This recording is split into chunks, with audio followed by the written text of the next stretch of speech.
दोस्तों नमस्कार, मैं सुबोध कुमार। आप देख रहे हैं खबर नेशनल टाइम्स। एक बड़ा मामला लेकर उपस्थित हुआ हूं आप लोगों के समक्ष। ये मामला है उत्तर प्रदेश की राजधानी लखनऊ के काकोरी का, जिसमें एक बुजुर्ग को आरएसएस के कार्यकर्ता द्वारा बेरहमी से पीटा जाता है और उसे पेशाब भी चटवाया जाता है। ये अपराध नहीं है, बल्कि बहुत ही बड़ा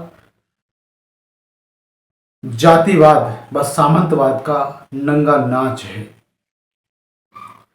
जो लोग कहते हैं कि जातिवाद खत्म हो गया है, और अभी आपको बता दें, मैंने पिछले वीडियो में बताया था कि एक अनिल मिश्रा नाम का व्यक्ति है जो आरक्षण पर बता रहा था कि पहले बाप लगाएगा, बेटा लगाएगा, फिर पोता लगाएगा, लेगा आरक्षण नहीं कोई राजा का मुकुट। अनिल मिश्रा अब उत्तर प्रदेश में आकर देखे कि किस तरह से ये जातिवाद का नंगा नाच चल रहा है। एक बुजुर्ग दलित के साथ इस तरह से घिनौनी हरकत की गई। आपको बता दें कि उसका अपराध इतना था कि वो पानी पी रहा था, दवाई ले रहा था, तो गलती से पानी नीचे गिर जाता है और जो आरएसएस का कार्यकर्ता है वो बुजुर्ग से बोलता है कि नहीं आपने पेशाब की है, और फिर उसे मारता है, पीटता है, उसके साथ बेरहमी से पेश आता है। ये है आरएसएस का असली चेहरा कि वो बुजुर्गों का कितना सम्मान करता है। ये एक आरएसएस के कार्यकर्ता का कृत्य है, घिनौनी हरकत है। ये मैं खुद से नहीं कह रहा हूं, एक्स पर पोस्ट की गई है चंद्रशेखर आजाद रावड़ के द्वारा, जिसमें ये सब बताया गया है कि किस तरह से आरएसएस के कार्यकर्ता ने एक बुजुर्ग के साथ ये घिनौनी हरकत की थी, उससे पेशाब चटवाने की कोशिश की गई थी। ये देखिएगा, ये मैं वीडियो दिखा रहा हूं, यही वो बुजुर्ग है। ये घटना है उत्तर प्रदेश के राजधानी लखनऊ के काकोरी से, जहां ये बुजुर्ग के साथ ये कृत्य किया गया था। आखिर ये कृत्य क्यों किया गया था? और रही भानुनंद जी जो लगातार ज्ञान फैलते रहते हैं कि समाजवादी पार्टी अखिलेश यादव लगातार लोगों से मिलते हैं, पीड़ित परिवारों से जाकर मिलते हैं। मुझे बताइए, क्या इस केस में अभी अखिलेश यादव ने कुछ बोला है?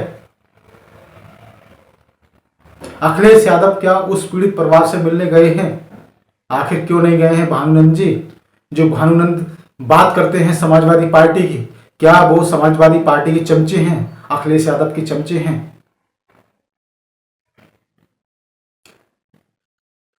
आपको बता दें कि ये पोस्ट की गई है चंद्रशेखर आजाद रावड़ के द्वारा, और ये लिख रहे हैं उत्तर प्रदेश की राजधानी लखनऊ के काकोरी थाना क्षेत्र पुरानी बाजार शीतला मंदिर में आरएसएस कार्यकर्ता द्वारा दलित बुजुर्ग रामपाल पासी को पेशाब चाटने के लिए मजबूर करना पड़ा।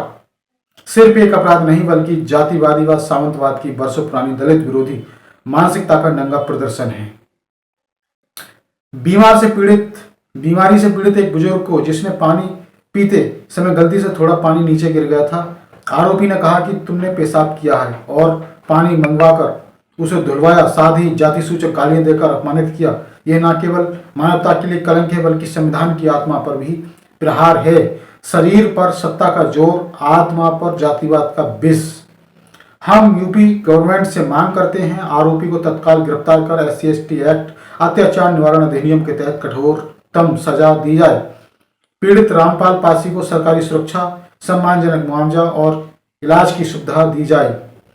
आप देख सकते हैं कि ये पोस्ट की गई थी चंद्रशेखर आजाद रावड़ के द्वारा, और वीडियो में भी देख सकते हैं कि किस तरह से बुजुर्ग रो रहा है, उसकी आंखें नम हो रही हैं, आंखों में आंसू हैं।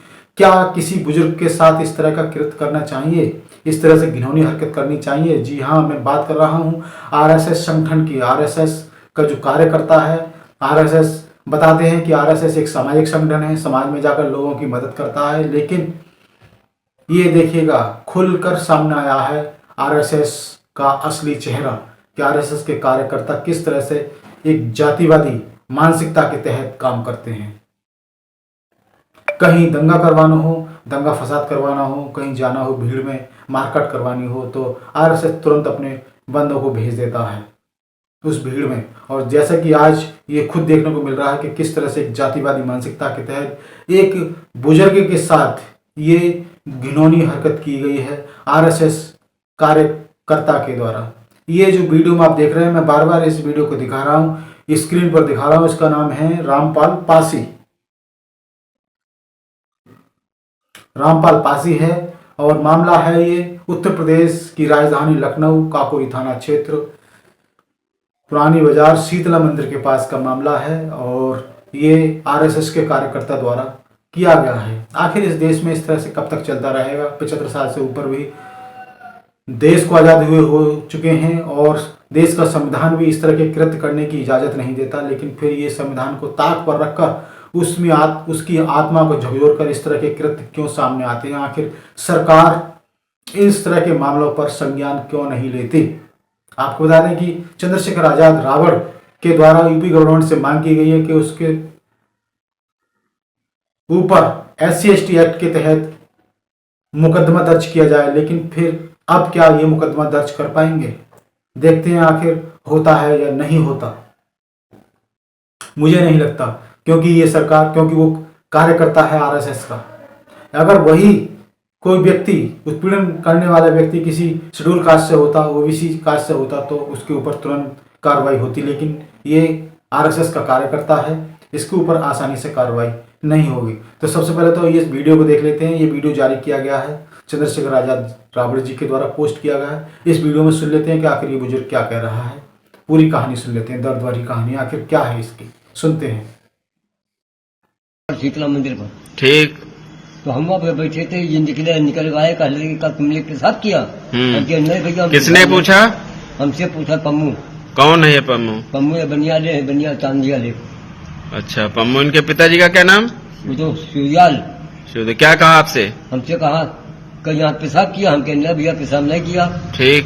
कल हम चाटो, तो भैया हम दे मारे, हम चाट दिया। अच्छा। बाम कहने के पानी लाओ, पानी ना दिया। कल लगा मार देंगे, ला तो अभी तुम गिर जाओगे। अच्छा। कल पास से साले पास ही तुम होते हुए यहाँ पर पेशाब कर लिया। तो हम कहने लगे भैया पेशाब तो क्या गलती से हो? क्या आप बीमार हो? क्या है? हाँ, तो सांस की बीमारी? हाँ। तो पेशाब हो गया था क्या? हाँ हो गया होगा। अच्छा, फिर क्या हुआ? ये हम ठीक है, ठीक है, आप बताओ। और फिर उसके बाद?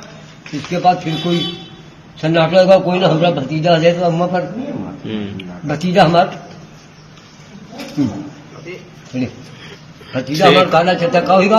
हम के भैया इसी की बात है, पन्नू हमसे का लेके कब पेशाब क्यों? हम के नहीं, तो कल मार देंगे, लाख गिर जाओगे अभी।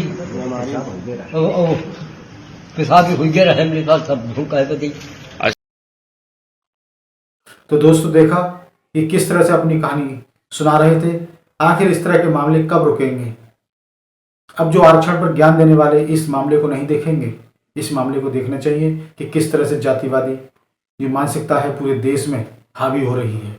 तो जब तक जातिवाद समाप्त नहीं होगा, आरक्षण समाप्त नहीं होगा। ये बड़ी खबर थी उत्तर प्रदेश से। इसी तरह की खबरों से जुड़े रहने के लिए हमारे चैनल खबर नेशनल टाइम्स को जरूर सब्सक्राइब करें और सब्सक्राइब करने के साथ ही बेल आइकन जरूर दबाएं, जिससे कि आपके पास खबरों की नोटिफिकेशन आते रहें। तो मैं सुबोध कुमार फिर आऊँगा एक नई और बड़ी जानकारी के साथ। तब तक के लिए धन्यवाद, नमस्कार।